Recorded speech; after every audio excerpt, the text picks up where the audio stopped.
Memasuki masa libur tahun baru, lalu lintas di kawasan Puncak, Jawa Barat padat merayap.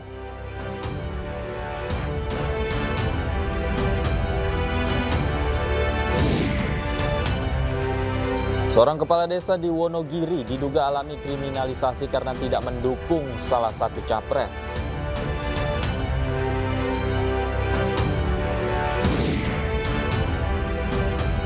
Penghujung tahun 2023 dalam serangan Israel menjadi masa-masa yang sangat sulit bagi warga Palestina.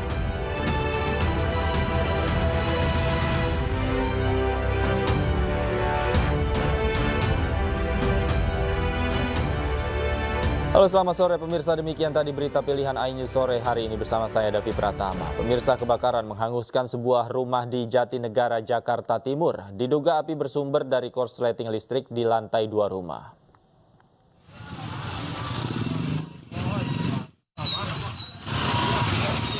Api membakar sebuah rumah berlantai 2 di kawasan Jatinegara, Jakarta Timur, Sabtu pagi.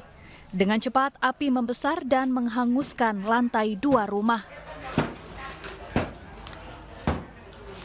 Penghuni rumah sempat berupaya memadamkan api dengan alat pemadam api ringan atau APAR, namun api sulit dipadamkan. Setelah 6 mobil pemadam diterjunkan, dalam 1 jam api pun berhasil padam. Diduga kebakaran terjadi akibat korsleting listrik. Tidak ada korban jiwa dalam peristiwa ini, sementara kerugian ditaksir mencapai ratusan juta rupiah. Dari Jakarta, Rio Manik, iNews melaporkan. Sehari jelang malam pergantian tahun, ruas tol Cipularang, Purwakarta, Jawa Barat padat. Sementara lalu lintas di kawasan objek wisata Lembang, Bandung Barat mulai dilanda kemacetan. Kemacetan terjadi di ruas tol Cipularang, Purwakarta dari arah Jakarta menuju Bandung. Ribuan kendaraan tersendat dan mengular panjang seiring banyaknya wisatawan yang hendak berlibur dan menghabiskan malam tahun baru di wilayah Bandung dan sekitarnya. Kemacetan juga terjadi di sekitar rest area tol Cipularang. Kondisi diperparah dengan kontur jalan yang menanjak. Diperkirakan kepadatan kendaraan di tol Cipularang masih akan terjadi hingga Minggu besok.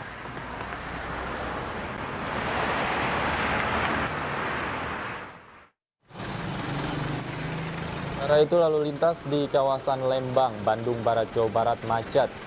Kendaraan mengantri untuk memasuki sejumlah objek wisata. Kendaraan didominasi oleh wisatawan asal Jabodetabek. Untuk mengurai kemacetan, polisi memberlakukan sistem satu arah secara situasional di sejumlah titik. Diprediksi besok kawasan Lembang akan semakin padat saat jelang malam pergantian tahun.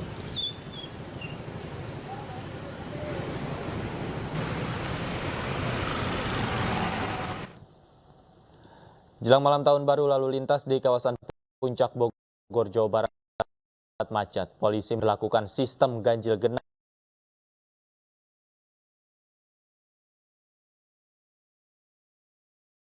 dan buka tutup lalu lintas. Ribuan kendaraan mengular di kawasan Puncak Bogor, Jawa Barat. Antrean kendaraan dari arah Jakarta sudah terjadi sejak pukul 7 pagi tadi. Untuk mengurai kemacetan, polisi memberlakukan sistem ganjil genap.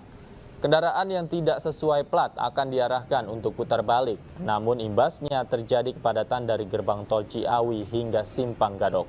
Selain itu, polisi juga menerapkan sistem buka tutup lalu lintas secara situasional. Mantap, Pak.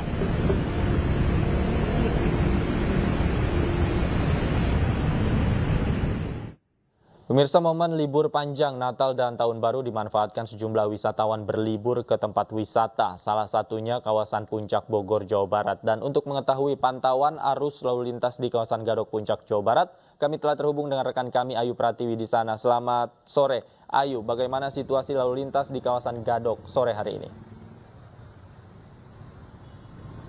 Ya, selamat sore Davi dan juga pemirsa. Situasi arus lalu lintas di Simpang Gadok saat ini masih terpantau ramai. Semakin sore volume kendaraan yang mengarah ke arah puncak semakin tinggi. Dan memang jika dibandingkan dengan situasi arus lalu lintas tadi pagi, siang dan hingga sore hari ini cukup berbeda sekali, di mana pada pagi hari hingga siang hari arus volume kendaraan yang tinggi itu terjadi untuk kendaraan dari arah Jakarta menuju ke kawasan wisata puncak. Namun untuk sore hari ini justru sebaliknya, volume kendaraan meningkat terjadi untuk kendaraan yang mengarah ke DKI Jakarta, sehingga tadi dari pihak kepolisian sudah melakukan rekayasa lalu lintas yaitu one way yang diberlakukan secara bergiliran tepat di jam 1 hingga jam 3 siang tadi dilakukan one way penutupan jalan, dan yang diperbolehkan melintas hanya dari kendaraan dari arah Puncak ataupun dari kawasan wisata Puncak menuju ke DKI Jakarta. Dilanjutkan dari jam 3 hingga jam setengah 4 sore barulah dibuka jalan ataupun lajur jalan satunya lagi, yaitu dari arah Jakarta menuju ke kawasan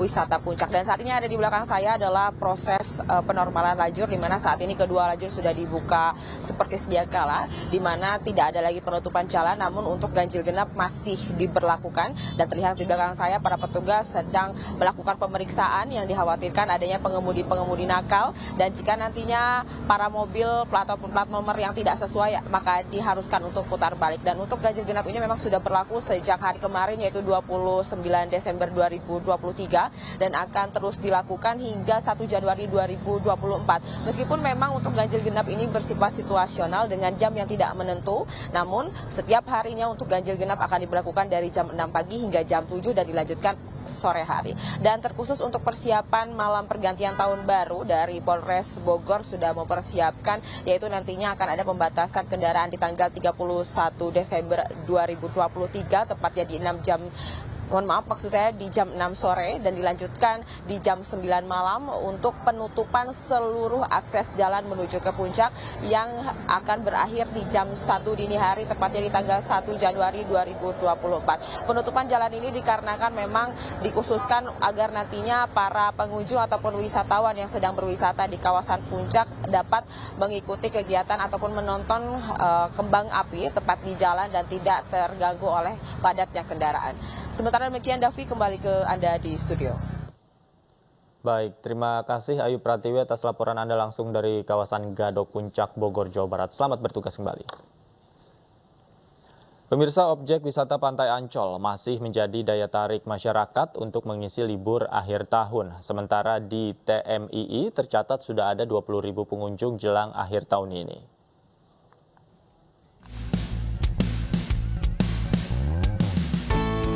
Memasuki liburan sekolah dan tahun baru, sejumlah tempat wisata mulai dikunjungi masyarakat. Salah satu yang masih menjadi favorit adalah Pantai Ancol yang berada di kawasan wisata Taman Impian Jaya Ancol, Jakarta Utara. Biaya masuk yang relatif terjangkau dan lokasi yang strategis menjadi alasan utama kebanyakan orang untuk menghabiskan hari liburnya di tempat ini. Pengunjung dapat bermain air di pinggir pantai atau bermain pasir.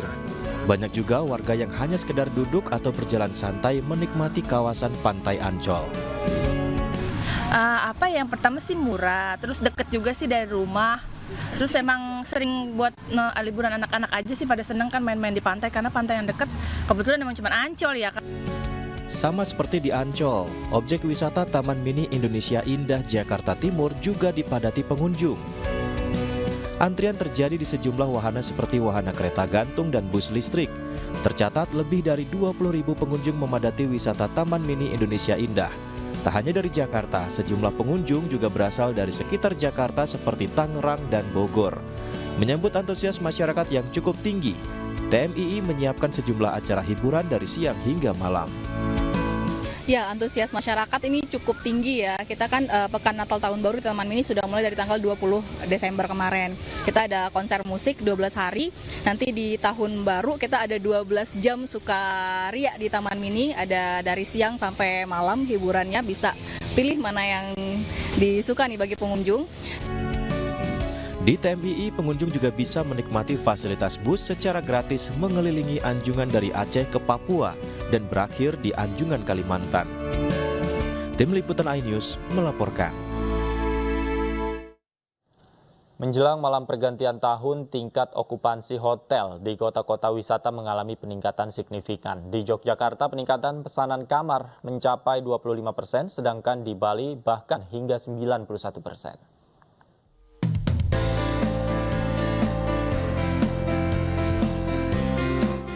Yogyakarta masih menjadi tujuan favorit wisatawan untuk menghabiskan masa libur akhir tahun 2023. Hal ini dibuktikan dengan meningkatnya pesanan kamar hotel di wilayah Yogyakarta jelang malam pergantian tahun. Hingga hari ini pesanan kamar hotel meningkat sampai 25%. Diperkirakan jumlah wisatawan akan terus meningkat pada tanggal 31 Desember besok. Untuk peningkatannya sendiri pasti ada, semua hotel di Jogja peningkatannya juga pasti ada. Persentase peningkatannya antara 20-25% daripada bulan-bulan sebelumnya. Peningkatan jumlah pesanan kamar hotel secara signifikan juga terjadi di Bali jelang pergantian tahun. Hingga hari ini okupansi hotel di Bali bahkan mencapai 91% dibanding dengan bulan sebelumnya. Selain itu, angka kunjungan wisatawan ke Bali, baik wisatawan domestik maupun mancanegara, juga mengalami peningkatan pada tahun ini. Dibandingkan tahun lalu, karena tahun lalu itu kan mulai Bali bebas karantina per 7 Maret 2022. Dan maskapai penerbangan baru beberapa, yang kan tidak semuanya sekarang. Jadi ada peningkatan sekarang, peningkatan lagi 10%-an lah dibandingkan tahun lalu. Kalau tingkat hunian rata-rata seluruh Bali ya tingkat hunian rata-rata hampir 70-80%. 40% tepatnya. Tetapi kalau dilihat kawasan kayak Sanur, data yang kami terima dari BTB hampir 91%.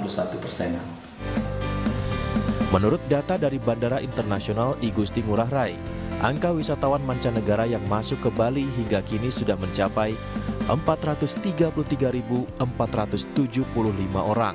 Sedangkan wisatawan domestik yang masuk melalui Bandara I Gusti Ngurah Rai dan Pelabuhan Gilimanuk mencapai 786.250 orang. Dari daerah istimewa Yogyakarta dan Bali, Gali Wisma, Indira Ari, iNews melaporkan. Dan untuk mengetahui pantauan liburan tahun baru di kawasan Taman Budaya Garuda Wisnu Kencana, Bali, kami telah terhubung dengan rekan Alit Sidi di sana. Selamat sore, Alit. Bagaimana situasi saat ini di kawasan Garuda Wisnu Kencana? Apakah sudah ramai di sana? Selamat sore, rekan David. Seperti musim liburan sebelumnya, musim libur Natal dan Tahun Baru kali ini, Bali masih menjadi destinasi favorit untuk dikunjungi wisatawan domestik maupun mancanegara untuk menghabiskan waktu berlibur. Dinas Pariwisata Provinsi Bali bahkan mencatat pada libur pergantian tahun 2023 menuju 2024 kali ini diperkirakan ada lebih dari 700.000 wisatawan domestik maupun mancanegara yang memanfaatkan liburannya di Bali. Salah satu destinasi wisata yang banyak dikunjungi salah satunya adalah Garuda Wisnu Kencana Cultural Park yang berada di kawasan Desa Ungasan, Kuta Selatan, Badung, Bali. Khusus untuk di GWK Cultural Park, peningkatan atau lonjakan wisatawan, khususnya wisatawan domestik sudah terjadi mulai dari 20 Desember 2023 ditandai dengan meningkatnya jumlah pengunjung dari rata-rata harian 5.000 orang per hari menjadi 6.000 orang pengunjung setiap harinya. Mendekati tanggal 25 atau saat libur Natal, jumlah pengunjung ataupun wisatawan meningkat menjadi 8.000 hingga 10.000 orang per harinya. Khusus untuk pergantian tahun atau malam pergantian tahun diprediksi ada 20.000 wisatawan yang akan melewatkan malam pergantian tahun di kawasan Garuda Wisnu Kencana Cultural Park. Untuk memberikan hiburan kepada wisatawan domestik maupun mancanegara, pihak pengelola GWK Cultural Park sudah mempersiapkan berbagai hiburan yang dimulai sejak jam 11 siang hingga nantinya berakhir sekitar jam 02.30 dini hari. Jumlah ataupun pertunjukan ataupun hiburan yang sudah dipersiapkan oleh pengelola Garuda Wisnu Kencana Cultural Park itu mulai dari kesenian tradisional Bali hingga penampilan sejumlah band papan atas ibu kota yang berlangsung di area Lotus Pond. Demikian rekan Davi. Baik, Alit, bagaimana dengan pengamanan di sana? Tentu saja ketika jumlah pengunjung bertambah, kemungkinan petugas juga akan melakukan pengamanan di sana. Apakah memang nantinya ada rencana untuk diperketat atau seperti apa? Iya, berdasarkan pengalaman tahun-tahun sebelumnya, Garuda Wisnu Kencana Cultural Park ini merupakan salah satu pusat berkumpulnya wisatawan, baik itu domestik atau mancanegara untuk melewatkan pergantian tahun. Mengantisipasi terjadinya kenaikan atau lonjakan wisatawan maupun tersendatnya arus lalu lintas, pihak pengelola juga sudah berkoordinasi dengan Polda Bali akan menerjunkan ratusan aparat yang akan mengatur jumlahnya, mengatur area kedatangan maupun area keluar dari para penonton ataupun para pengunjung. Selain itu, pihak pengelola juga memberlakukan sistem buka tutup untuk jalan-jalan yang menuju di area Garuda Wisnu Kencana Cultural Park. Demikian rekan Davi. Baik, Alit, bagaimana dengan penginapan atau hotel-hotel yang berada di sekitar kawasan GWK sendiri? Hingga saat ini, apakah tingkat okupansinya meningkat cukup drastis? Ya, seperti halnya tahun-tahun sebelumnya, okupansi atau tingkat keterisian kamar di sejumlah hotel di kawasan Kuta Selatan saat ini sudah di atas, rata-rata sudah di atas 75% hingga 90%. Khusus untuk kawasan Nusa Dua, yang merupakan salah satu kawasan elit di Bali, tingkat keterisian ataupun okupansi hotel diperkirakan sudah di atas 73%. Demikian rekan Davi. Baik, terima kasih Alit Sidi atas laporan Anda langsung dari kawasan Garuda Wisnu Kencana, Badung, Bali. Selamat bertugas kembali. Pemirsa, tersandung kasus dugaan korupsi penyalahgunaan tanah desa, Kepala Desa di Wonogiri diduga alami kriminalisasi karena tidak mendukung salah satu paslon. Ainus Sore segera.